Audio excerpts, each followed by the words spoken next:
Hi guys, Jonathan from P&P Campers.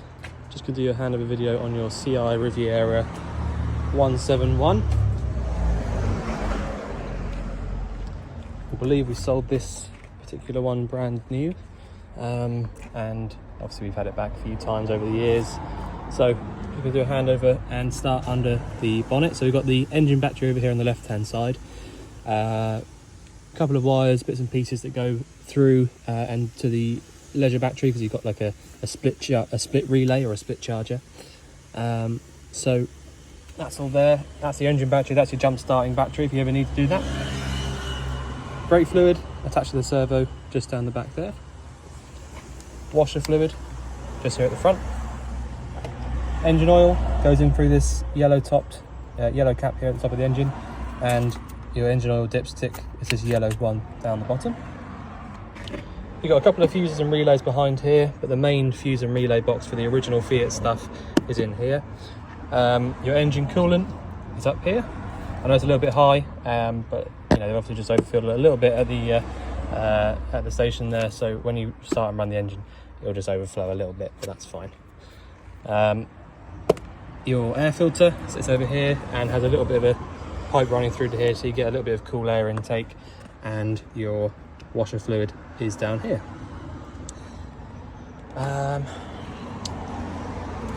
Diesel filling cap is this one here, and to get this to open up, you just push on the side here and the whole cupboard will just open up like that.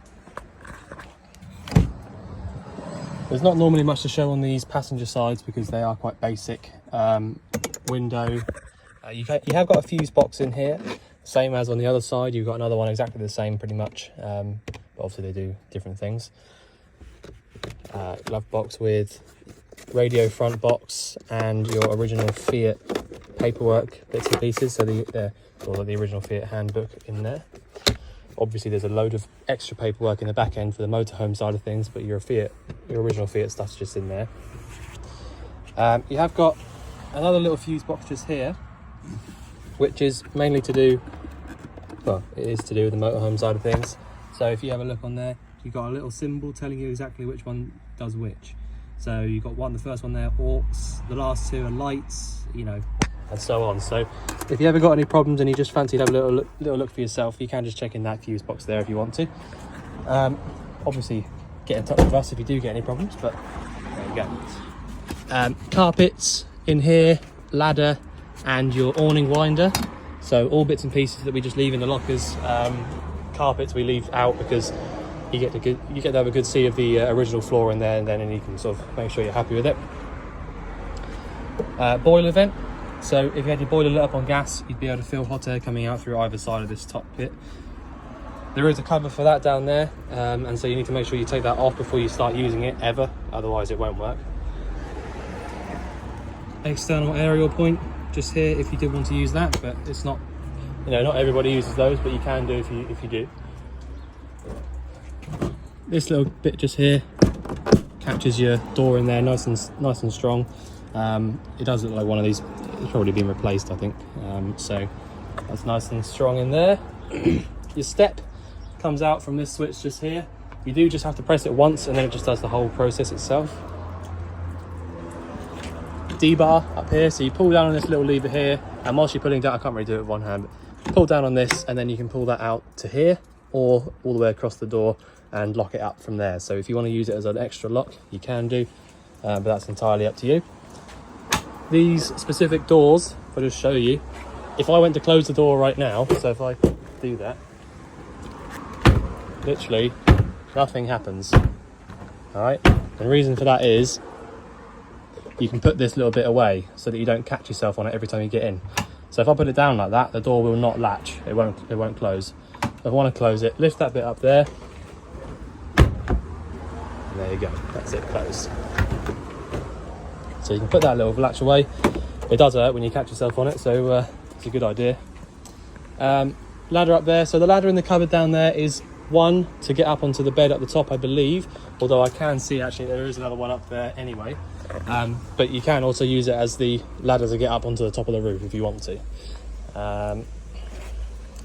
Bike rack fittings are here, so if you did want to fit a bike rack to the vehicle at some point, you can just literally just sort of bolt it on. toilet cassette locker. To take the toilet cassette out, lift up on the little yellow tab and pull the cassette out towards you.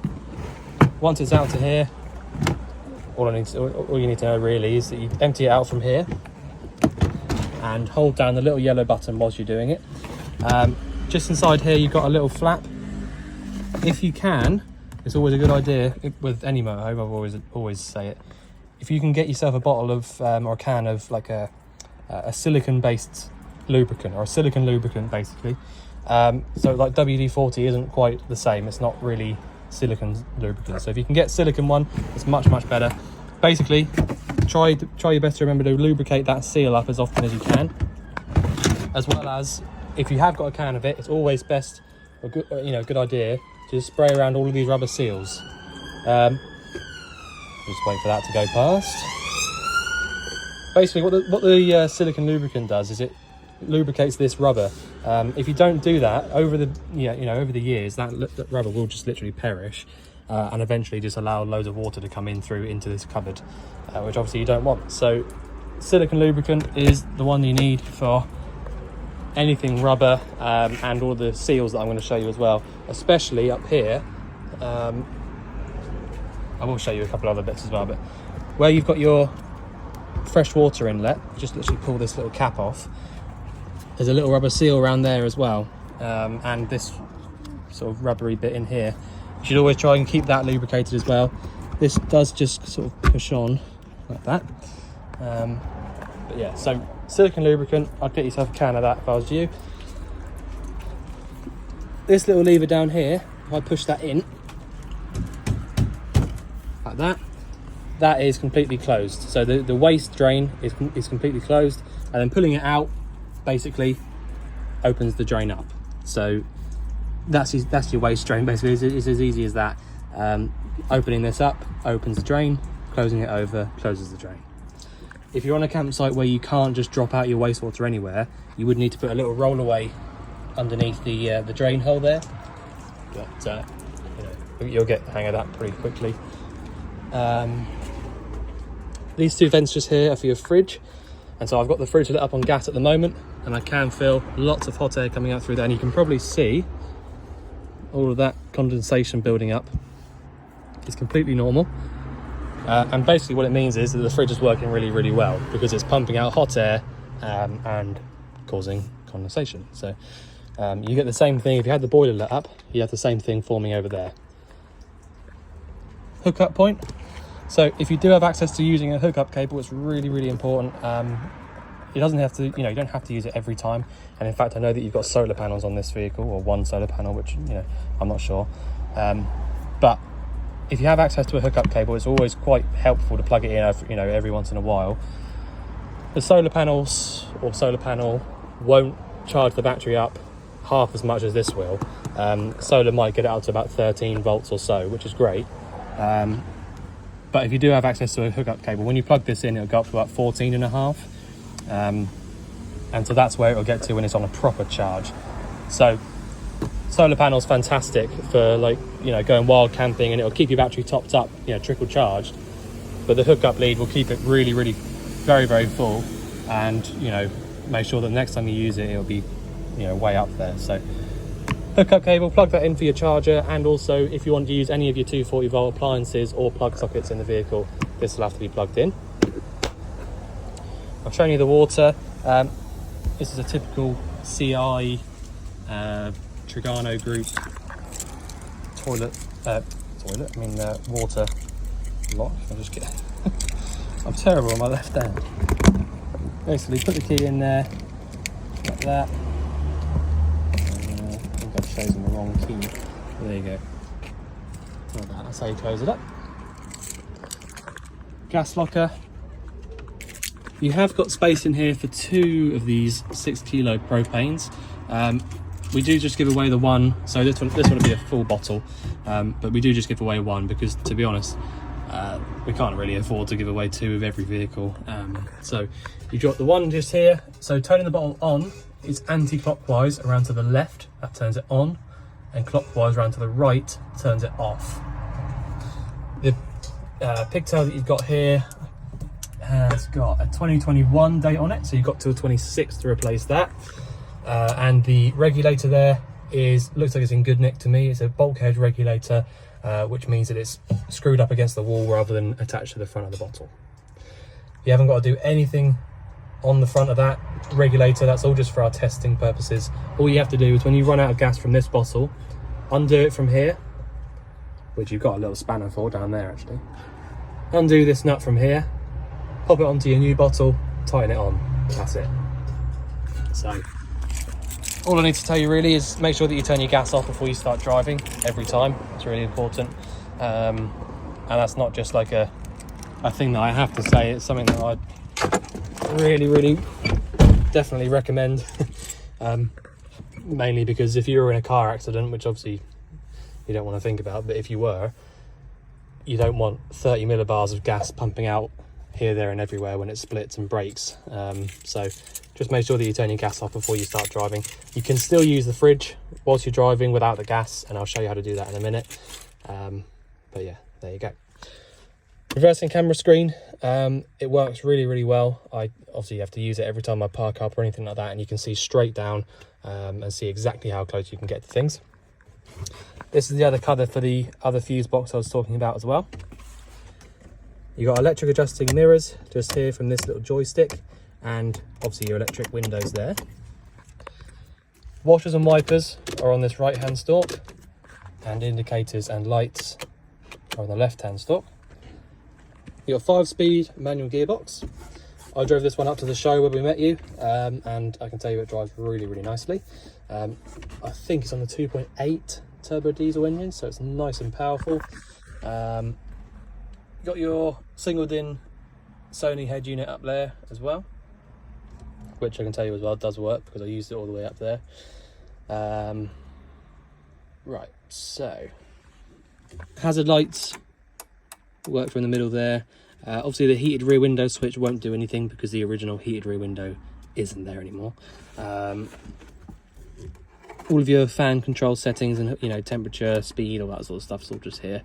Recirculate or draw air in from outside, it's up to you.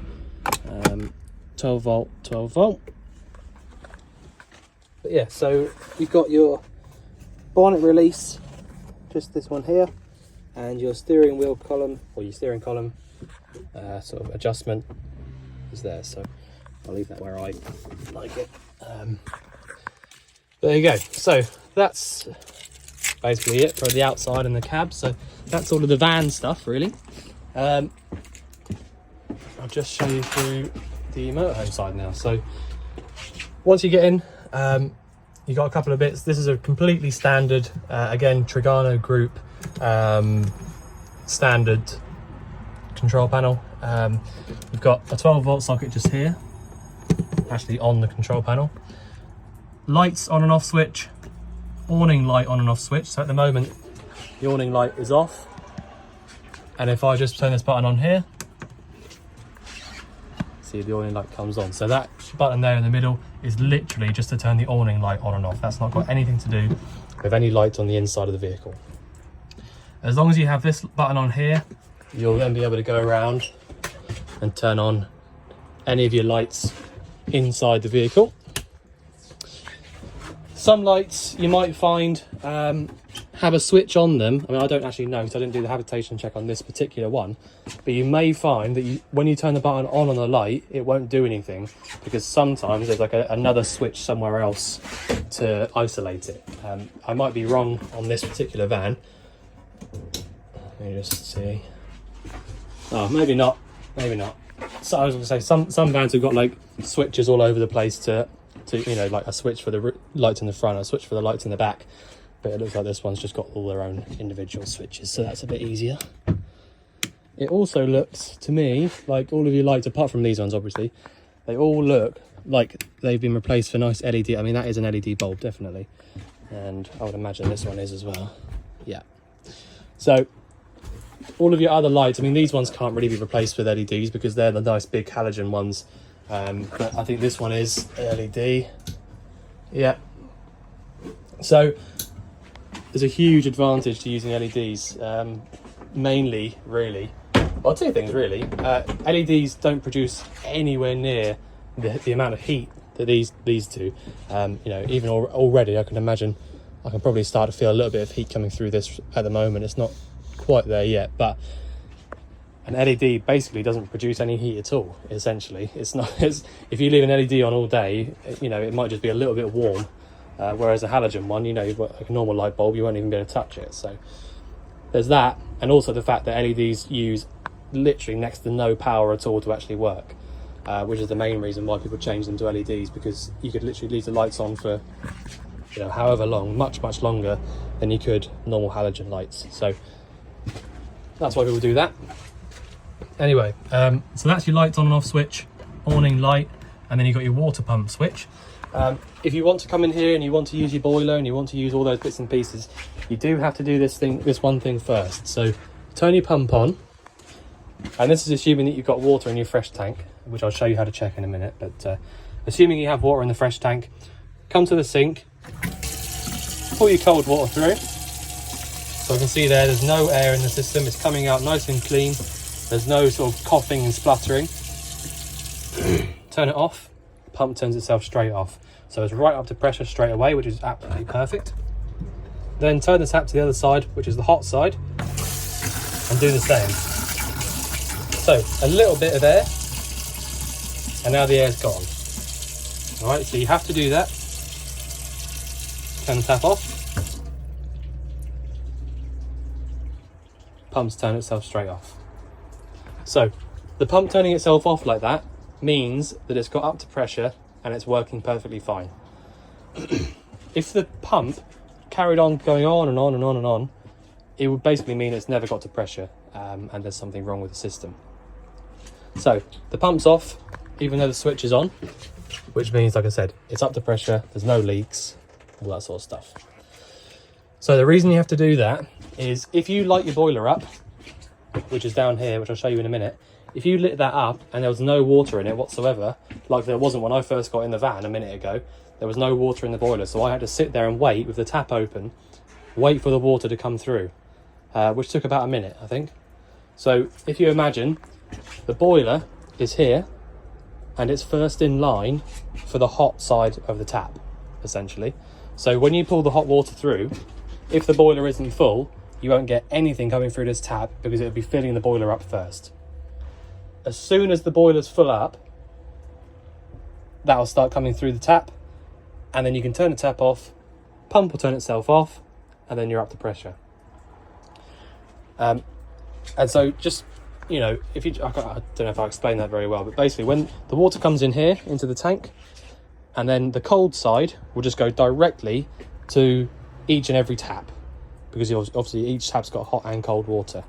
So the cold side goes straight from the tank to the tap, whereas the hot side goes from the tank all the way around to the boiler and then to the taps. So the only way to make sure that your boiler is absolutely full up is doing exactly what I've just shown you.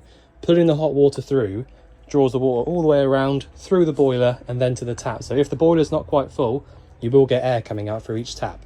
So you do need to make sure that you do that. If you light the boiler up with no water inside of it, it will overheat, is the reason why you have to do that. If you imagine, if you got a kettle, empty the kettle of all the water and then turned it on, you're doing exactly the same thing, apart from actually there's a gas flame in there instead. So it's really important to do that. You do have to do it. So the pump switch is on, pump isn't running, so that means we're up to pressure. You've got a test switch over here. So if I push and hold on this, or just press it once actually, it tells you leisure battery voltage and fresh water level. Okay, so if this light on here is on here, sorry, you've got your leisure battery voltage, which is the little caravan symbol, and the fresh water level, which is the tank without a hole on the bottom of it.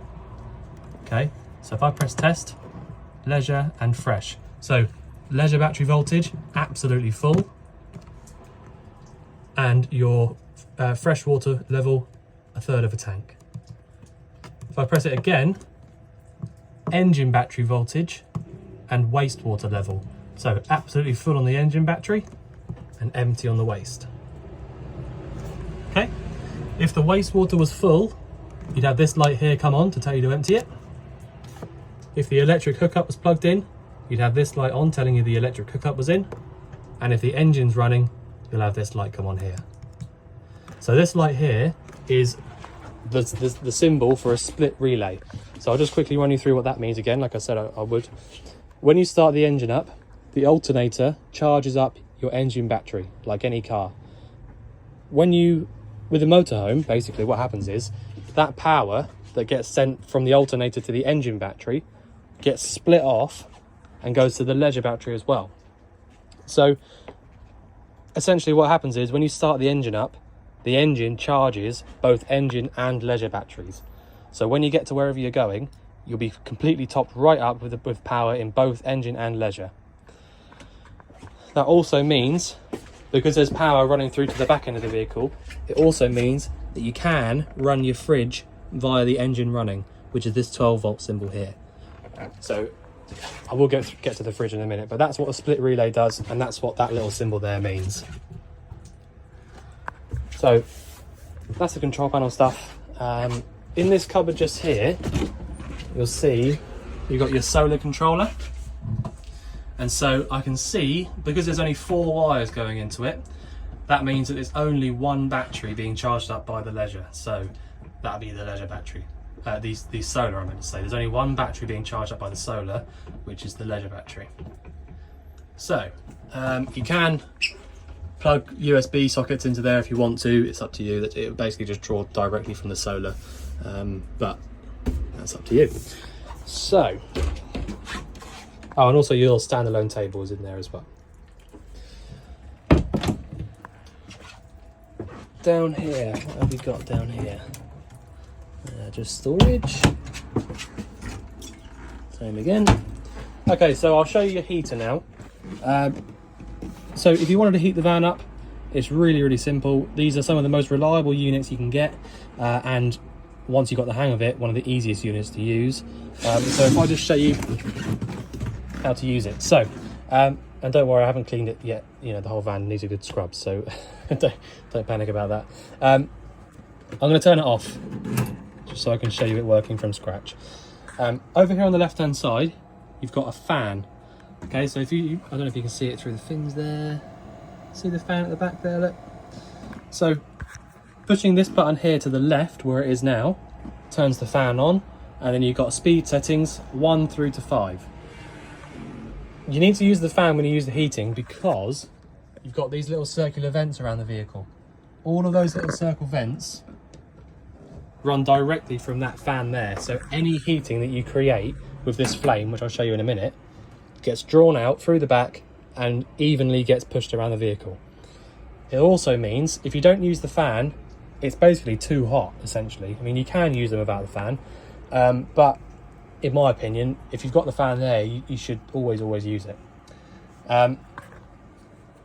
Also, if you've had the heating on for a little while, I would always advise you leave the fan running for about 5 minutes after you turn it off. Because if you have been using the fan for a long time and then you turn the fan straight off as soon as you turn this off, you'd be amazed how much heat comes rushing out of this thing. I know, you know, they are made to do it, but it's just, in my opinion, I would leave it running for a little bit afterwards. So, if you want to light this up, all you have to do, you've got an electric ignition. There's no separate piezo igniter here or anything like that. Turn this dial around to about 2 or 3, or maybe even 3 or 4 now. I've already had it on. Have a look down this hole and push the button down. Okay, I'm just going to push down now. You can see there the flame comes straight on. So that's your pilot flame. And then all I'm going to do is lift up on this and turn the dial around to about 8 or 9. Okay, so I'm going to lift up. Nothing changes. Turn it around to 8 or 9. Main flame comes on, and that's it. If you find that when you turn it around and the main flame kicks in and then it dies off and the ignition starts going again, that's completely normal. If you watch all the other videos, the only reason that's worked so well is because I've just had it on for about 20 minutes. So if you watch any of the other videos, you'll know that when you turn that on, it quite often just dies out. So you do just have to keep pushing down, lifting up, push down, lift up until it just stays on. They're all the same. It's not just this one. But yeah, so that's the main flame. And to be honest with you, like I said, I've had it on since the beginning of this video, and it's red hot in here. It's worked really quickly. So I'm just going to turn it off now because it's not actually a cold day. It's actually hot outside anyway. Right, I'll leave the fan running, just like I said I would do a minute ago. The boiler is the next thing I want to show you. So the boiler is gas only, and it works via this switch just here. So, assuming I've taken the cover off on the outside, and also assuming that I've made sure there's water in the boiler, which is, like I said to you, one of the first things you have to do, push up to get it to light up for 50 degrees of hot water. And I've just heard it light up straight away. Back to the middle turns it off, and push down to get 70 degrees of hot water. Now it's completely up to you which one you want to do. 70 degrees, obviously that will make the water last a little bit longer because you'll be using a little bit less of it in comparison to the hot to the cold. But in my opinion, 50 degrees, if you know, after a couple of times of using it, you probably realise that 50 degrees is plenty. You get about 10 litres in the boiler, and you know, it's not like an instant hot water thing like you'd get at home, but I think you'd be surprised how long of a shower you can actually have, and also how quickly it heats the water up. So assuming you've lit this up now, in about half an hour you'll have sort of 50 degrees hot water. So back to the middle, turn it off. Make sure that you turn it off whenever you finish with it. It's really important. It will turn itself off when it gets to that temperature, whichever one you choose, 50 or 70. It will turn itself off. It won't just carry on and carry on. But it's just not something you want to leave on all the time by accident. So make sure you turn that off when you're finished. The bed over here, I know that you saw it at the show, but I will just just show you it. You've got a little catch up here. Take that off like that, and then you can pull the whole thing down. Like that. Easier with two hands, but make the bed up like that. And there you go. So that's your top bunk up there. You have also got a light up there as well. But yeah, this is the first fan that I've ever seen here which has got this, but I think it's really clever, like on the boats, you know. But there you go, that's how you use that. I'll just pop that away. So literally put it up. Just try and bear in mind I'm just using one hand, so it's a little bit more awkward. Obviously didn't shut that very well. Put it back up and then put your travel catch back over. So that's the bed over the top. The offside isn't the same. The offside is just cupboards. But there you go. The water tank will sit underneath this forward facing seat here, and obviously it might look a little bit silly here being like this because you've got the two belts here, so you might be thinking, how do you actually sit there? But you can just take this middle seat cushion out and take this piece out. So if you want to use these two seats here as forward facing seats, you can take this piece of wood out and use it properly, basically. So I'll put this back for now because it looks a bit nicer. Right, all of the windows around the vehicle have got the exact same style of blinds. So you've got these ones that come down like that. So that's your fly screen. And this one that comes up from the bottom, which is your blackout. Right, let's just have a look in here. So you've got loads of storage inside there, and down the back, again, a typical CI Trigano thing. You've got your trip switch at the back there. So if you had your mains cable plugged in but nothing was working, I'd have a little look in there and make sure that's in the upright position. You have also got an extra piece of worktop which comes out just from there, and your light and extractor up here, again fitted with LED bulbs or LED lights. Extractor, it's a little bit noisy, but to be honest that is just how they all sound. So there you go. Right, you've got ignition just there from this bottom one, and a light In fact, that's not a light, it's got the wrong button on it. Oh, it is a light. It's just that, so you've got a little rotisserie thing inside here, which is what you get on the sort of like the more expensive cookers. So this button up here does the light and the little rotisserie turning bit. I don't know what you want to call it, but it does all of that. Looks to me as if this hasn't actually been used, because all of the bits and pieces are all in their original wrapping. But there we go. Gas isolators down here. So if you wanted to isolate any specific appliance from the gas, you can do it from here. This one here is this unit just here. This is the boiler, that's the heating, and that's the fridge. So if you wanted to isolate any of those gas appliances, turn them 90 degrees so they're facing away from this pipe, and then that'll be isolated from the gas. The only reason you would ever need to do that is if you thought there was a problem with any specific appliance. All right, so I don't feel like I need to show you how to use all of these because it's literally just like a household cooker. You've got a diagram telling you exactly which one does which. This one is the grill, and this one is the oven. Okay, the grill door needs to be open if you're going to use the grill.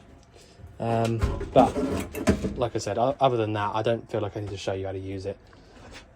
You may find, I'm not sure if this is one of them or not, but some of the cookers on the motorhomes won't allow any gas to come through anything unless this is all the way up.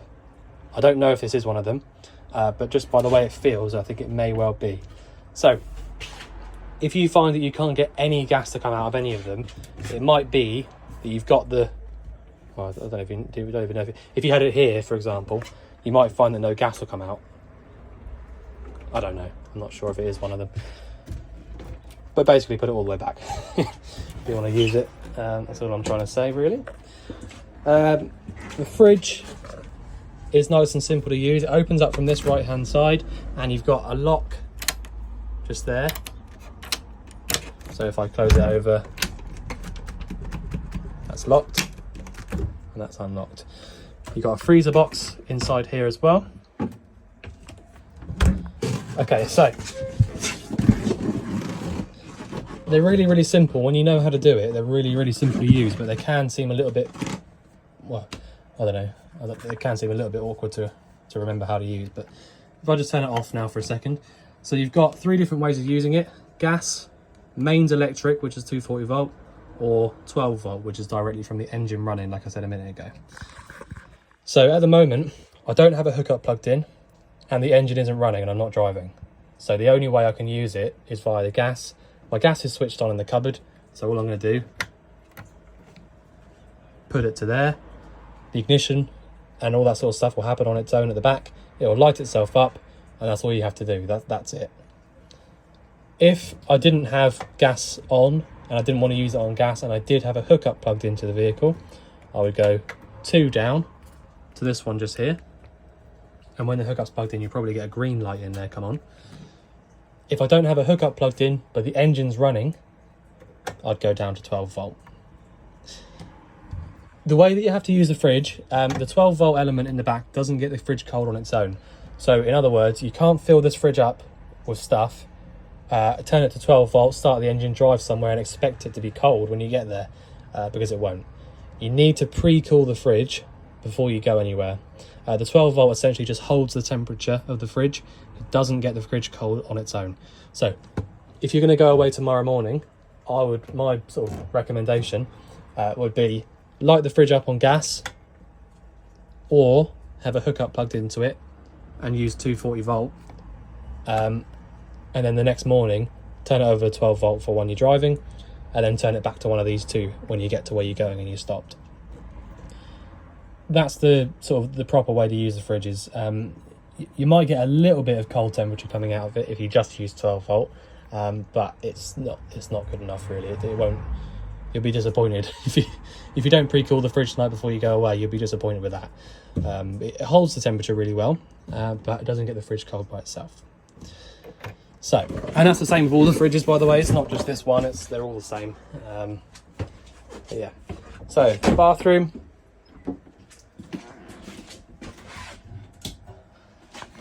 I don't really need to show you much in here. Obviously the shower is self-explanatory. The sealant in all the shower room looks really good. I think it has been redone at some point, which is something you need to sort of bear in mind, because at the end of the day, these fans, well, they're vehicles. They drive around, they bounce around. Sealant does split sometimes. If you don't use the proper stuff, it does split. So this being in good nick like this is really, really good. Hot and cold mixer tap, just like any other household one. So again, I don't need to show you that, but it's all in there, it's all intact. You've got this little bit here which holds the shower door across for whilst you're driving, if you want it to be like that. I would recommend it, because these make an absolute racket when you're driving if you don't. Again, standard mixer tap just here for the sink, exactly the same as the kitchen one. Toilet is just as simple, but I will show you it just in case you haven't seen it before. You've essentially got a blue button down the back that comes around your flush fluid, which is just fresh water. Close the lid, because sometimes they splash up when you close it. Open the flap, that drains out whatever is in the toilet there into the cassette, and then close it back over. And that's it. You have to make sure that you close it back over, because otherwise that flap there will be wide open and whatever's inside the cassette will be coming back into the van, and you won't be able to take the cassette out from outside if that flap is in the open position. So really important to close that back over when you're finished.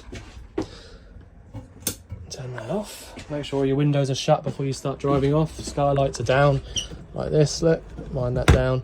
And if you want to, you can also be extra safe and put that bit in there, but you don't really have to. Close that over, lights off, things like that. Yeah, so I think that's about it really. Main things really just being, make sure that you turn your gas off before you start driving. It's like the most important thing. Make sure that you pre-cool your fridge before you go anywhere, and switch it over to 12 volt for when you're driving. Generally just go around and make sure you turn everything off. The fan on the heaters is one of the most typical things that I see left on all the time by accident. So, because they are quite quiet. So just please just go. If you want to drain your leisure battery out and ruin it straight away, then fine, but just make sure that you turn this off here. Just turn it back into the middle just here, turn it off. Same with the water pump. When you are completely finished with the van, or you finish using the water, just come up here and turn the button off. If you can't hear it running, it's not doing anything, but it's always just good practice to turn that button off, just in case for whatever reason in the middle of the night, I don't know, there's a leak somewhere, the pump will just be on and on and on and on and on, and it'll burn out and break. So if you just turn that button off there when you finish with it, just better thing to do, but good practice. And your lights, turn that switch off, and then that's all your power off in the back end of the vehicle. Like I said, just go around, close up all your lockers, shut all the skylights, that kind of thing, and then you're good to go. If there's anything else you think I've missed out, or anything you want going over again, just let us know. But otherwise, we look forward to seeing you soon to collect your van. Thanks very much.